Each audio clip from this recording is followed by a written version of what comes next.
Бүгін сіздерге осындай Қазақстан картасынан сағатты қалай жасағанымды бөлісетін боламын.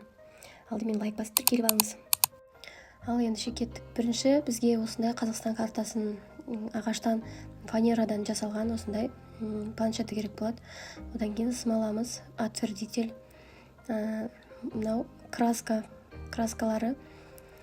Егерде ашықтау цвет керек болса, ақ красканы қосып, ашық цвет шығарып алсаңыз болады. Одан кейін сағаттың артындағы осындай механизмі керек, сағаттың стрелкалары керек, акрил, зеркальный акрил дейді, осындай лазермен кесілген арнайы дайын осылай кесіліп сатылады.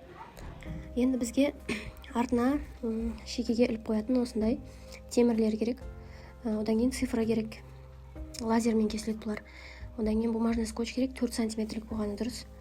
Ең бірінші жұмыс бастамай тұрып, астына клёнка төсеп алыңыздар. Өйткені смоланы құйған кезде шетіне қарай ағады, сол кезде клёнкаға түседі. Әйтпесе столды білдіріп аласыздар. Планшетіміз столдан биік болып тұру керек, астына коробка немесе бір ағашқа қойып қоясыздар. Ең бірінші скотчымызды планшеттің жиегіне жабыстырып шығамыз.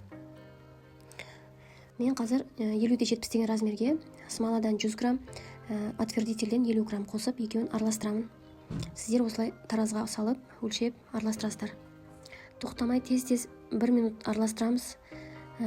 Толық араласу керек. Одан кейін краскамызды қосып, бір красканы полный құйдым мен. Одан кейін толық араласқаннан кейін ең ортасындағы тесігіне сок ішетін пластмасс трубочкалар болды, соны ортасына тығып қоямыз. Өйткені қазір смоланы құйған кезде не болмау керек, ортасына құйылып кетпеу керек смола. Дайын болған смоланы осылай құйып шығамыз. Жаймен де бүкіл шетіне бірдей етіп қолымызбен жағып, жиек-жиегін бәріне тигізіп жағып, жарты сағатқа қалмай тез-тез қозғалуымыз керек. Өйткені жарты сағаттың ішінде бұл қатып бастайды уже. Жиектерін барлық жеріне тигізіп, жеткізіп жаққаннан кейін енді өзі бір келкі болып тегістеледі, өзі жаймен деп. Одан кейін бізде бетіндегі пузыректарды кетіруіміз керек болады.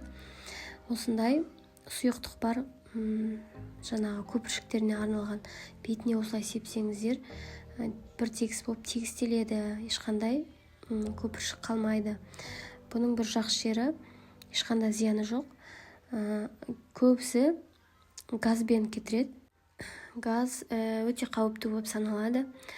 Осылай жиектеріне ағады жаңағы тегістегеннен кейін. Смоланы кебу үшін бір күнге қалдырып қоямыз. Кепкеннен кейін ортасындағы жаңағы трубочкамызды алып тастаймыз. Енді біз сағаттың сандарын, орындарын белгілеп аламыз, осылай қойып. Негізі трафарет сатады арнайы. Сол трафаретті алсаңыздар, бірден уже орнын тауып, ручкамен белгілеп алсаңыздар болады. Мен қазір көз жобамен осылай белгілеп жатырмын. Енді біз осы қойған сандарды осындай суперклеймен жабыстырып аламыз. Бұлшылдатпай жаймен жағып, көп жағылып кетсе, осылай жаңағы пластмасспен тегістеп жібереміз. Өйткені қазір жабыстырған кезде не болады? Сыртына қарай шығып кетпеу керек та, клейміз. Сол үшін осылай пластмасспен жай жағып келтіріп аламыз. Енді дәл жаңа белгілеп алған жерге ровно етіп қойып жабыстырамыз. Үстінен жаңа себетінен сеуіп осылай жабыстырамыз. Клеймен жабыстыратын кезде өте мұқият болыңыздар, өйткені кішкене қисайып кетсе, уже оны қайтып дұрыстай алмайсыздар. Енді ортасындағы бағанағы трубочканы қойған жеріміз бар ғой, соны осы дрильмен тегістейтін боламыз. Тырнақ жасайтындар біледі бұны.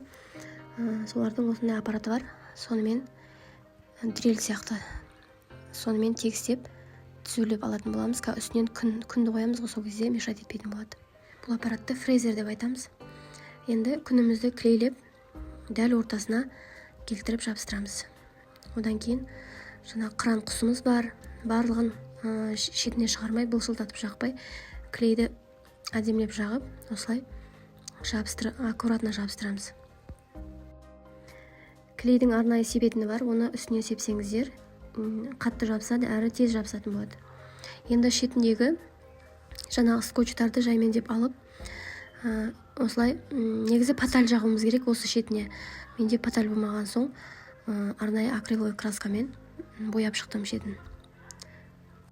Тағы да пайдалы видеолар салатын боламын. Менің каналыма тіркеліп, лайк басып қолдап отырыңыздар.